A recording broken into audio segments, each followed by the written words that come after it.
바울이 오늘 은혜 아래에서 사는 삶은 어떤 삶인가를 설명을 하고 있습니다.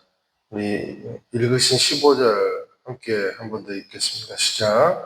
그러면 어떻게 해야 하겠습니까? 우리가 율법 아래 있지 않고 은혜 아래 있다고 해서 죄를 짓겠습니까? 결코 그럴 수 없습니다. 이것은 소위 은혜주의의 위험성을 말하고 있습니다. 그러니까 우리가 뭐든지 이즘 있잖아요. 이즘, ISM 그래가지고 이즘 이게 좀 위험한 것 같아요. 이즘이 뜻이 뭐 주장, 이론, 주의 뭐 이런 거지 않겠습니까? 예를 들면 이런 거예요. 율법은 참 좋은 겁니다. 그런데 율법주의는 좋지 않아요. 우리가 칼빈이 얼마나 훌륭한 신학자입니까? 그런데 칼빈을 따르는 사람들이 칼빈이 주장하지도 않은 주장을 만든 것이 칼빈주의예요. 그래서 이런 것들은 좋은 건 아니라는 거죠. 우리가 근본, 뿌리 이런 거는 참 좋은 겁니다. 그런데 근본주의, 뿌리주의 이런 거는 매우 치우쳐져 있는 거예요. 또 그런 거 있잖아요. 자유 얼마나 좋습니까? 그런데 자유주의 이게 좋아요? 이것도 치우쳐져 있다는 거예요. 근데 은혜도 마찬가지다. 그러니까 바울이 하도 은혜를 주장을 하니까 듣는 유대인들이 율법을 율법주의로 둔갑시켜 버렸듯이 은혜도 은혜주의로 해석을 하는 겁니다. 그래서 바울의 주장대로 모든 것이 은혜라면 뭐 어차피 우리가 죄 지어도 하나님이 다 용서해 주실 것이니 아니 그러면 행위가 무슨 소용이 있겠느냐라는 것이 바로 15절에서 말하는 은혜주의라는 겁니다. 여러분 죄가 있는 곳에 은혜가 더한다라는 말이 있잖아요. 이 말을 오용한 거죠. 그러니까 죄가 있는 곳에 은혜가 더한다는 말이 무슨 말입니까? 죄가 있으면 죄 있는 곳에 자동적으로 은혜가 임한다. 이게 아니고 죄가 무거울수록 은혜의 힘이 작동하지 않으면 그 힘은 이길 수가 없다. 그런 말이 죄가 있는 곳에 은혜가 더한다는 말이잖아요. 우리가 율법 아래 있지 않고 은혜 아래 있다고 해서 죄를 짓겠습니까? 이 말은 은혜 아래 있다고 죄를 막 지어도 좋다가 아니고 은혜 아래 있을수록 죄를 지을 수 없다 이 말입니다. 왜냐하면 은혜의 가치를 아는 사람만이 진정으로 하나님의 은혜 앞에 무릎 꿇게 돼 있기 때문이다 라는 거죠.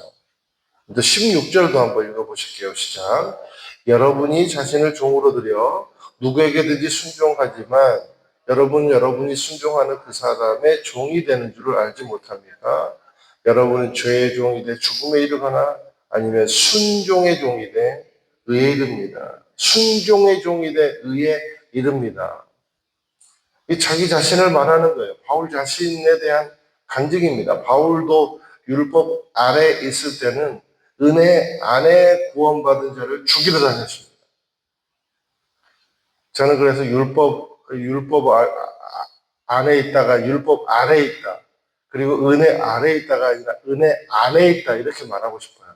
그러니까 율법 아래에서 죄 짓는 행위를 바울도 한 것입니다. 그런데 은혜 안에 있게 되니까 더 이상 죄를 지을 수 없게 되었다라는 겁니다. 그래서 그 은혜에 못 이겨서 그러니까 은혜의 가치가 너무 커서 자신의 삶을 나는 죽고 예수로 산다로 완전히 삶의 방향을 바꿔버렸잖아요.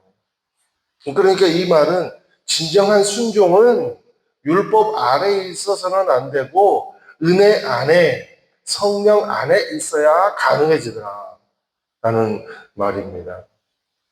성령 안에 거하고 은혜 안에 거하면 순종은요 의무가 아니라 자유가 된다는 거예요. 부담이 아니라는 거예요. 아버지 내가 아버지 뜻대로 하고 싶습니다. 아버지 뜻대로 하겠습니다. 이게 이렇게 말하는 게 너무 기쁜 겁니다. 그리고 그렇게 행할 때 너무 보람이 되고 기쁜 거예요. 저와 여러분이 그렇지 않습니까? 그러면 저와 여러분은요 은혜 안에 있는 사람이고 성령 안에 있는 사람이다라는 겁니다. 그런데 율법 아래 우리가 있을 때는 두 가지 형태로 반응을 해요. 야, 이거 진짜 해야 돼? 그러니까 여러분들이요, 뭔가가 주어졌을 때, 야, 이거 진짜 해야 돼? 그러면 약간 율법주의로, 시각이 되는 거예요. 또, 율법주의는 이렇게 생각을 해요. 이걸 하면 반드시 이런 대가가 있을 거야. 이게 기복주의. 이게 율법주의예요. 이런 생각을 가지고 율법을 지킨다라는 거예요. 그런데 은혜 안에 있으면 어떻게 되는가? 너무 기꺼이 순종하는 겁니다. 너무 기뻐서 순종하는 겁니다. 저와 여러분은 율법 아래에 있는 사람이 아니라 은혜 안에 있는 사람임을 기억하게 되시기를 축원드립니다. 그 사람만이 진정 순종할 수 있고 진정 자유롭게 자신을 드릴 수 있는 겁니다. 17절, 18절도 읽어보실게요. 시작.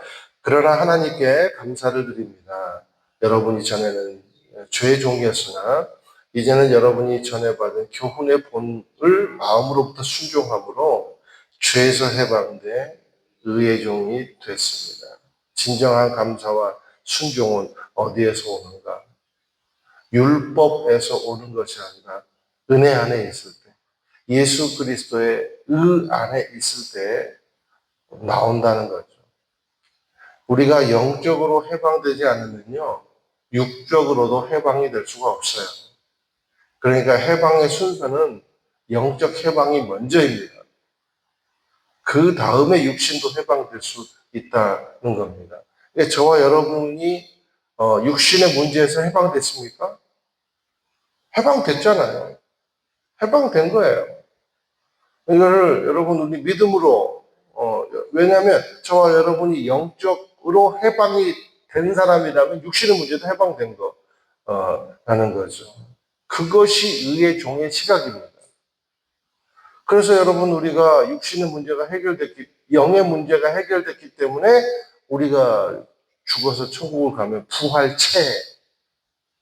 부활체로 그냥 우리가 영만 천국을 가는 게 아니라 부활체를 가지고 우리가 하나님의 심판대 앞에 서 있는 거예요. 무슨 말입니까? 육신의 문제도 해결이 되었다라는 거죠. 자, 그 시각이 있을 때 우리의 몸을 거룩하게 드릴 수 있다는 거예요. 그러니까 육적으로 깨끗하게 산다고 드려지는 게 아니고, 물론 거룩한 신부로 살아야죠. 그러려면 영 안에 깨어 있어야 거룩한 신부로 가능해지는 거잖아요. 근데 영적 문제가 해결되었을 때야 비로소 주님께 드릴 수 있는 거룩한 삶이 될 수 있다는 겁니다. 율법이 그런데 그것을 해결해 주는가? 결코 그렇지 못하다는 거예요. 그래서 이제 20절, 23절 보니까 20절에 여러분이 죄의 종이 되었을 때는 의에 대해서 자유로웠습니다. 자, 이 말은 율법의 종이 되었을 때는 의에 대해서 무지했다는 말이에요. 그러니 아무리 애를 써도 열매를 거둘 수 없었다라는 것이 21절 말씀이에요. 율법 아래 있을 때는 열매 맺는 삶이 불가능했다는 겁니다. 공로를 많이 쌓고 믿음이 없으면 그것을 가지고 하나님께 의를 주장할 수가 없다는 거예요. 그 잠언서 14장 12절 말씀에 어떤 길은 사람의 보기에 바르나 필경은 사망의 길이니. 그러니까 사람이 제시한 방법은 율법주의, 이즘 이거 가지고는 의에 이를 수가 없다는 겁니다. 열매는 딱 하나예요. 사망. 21절 말씀. 예. 반대로 은혜 안에 있는 사람의 열매는 영생이라는 겁니다. 23절. 죄의 대가는 죽음이요. 하나님의 은사는 그리스도 예수 우리 주 안에 있는 영생입니다. 할렐루야. 저와 여러분의 삶이 오직 은혜 안에 있다는 생각을 가지고 그 안에서 생각하고 그 안에서 결정하고 그 안에서 길을 갈 때 진정한 자유가 임할 줄로 믿습니다. 그 자유가 연결되어서 영원히 죽지 않은 영생의 길이 되므로 우리가 추구해야 되는 길은 딱 하나밖에 없어요.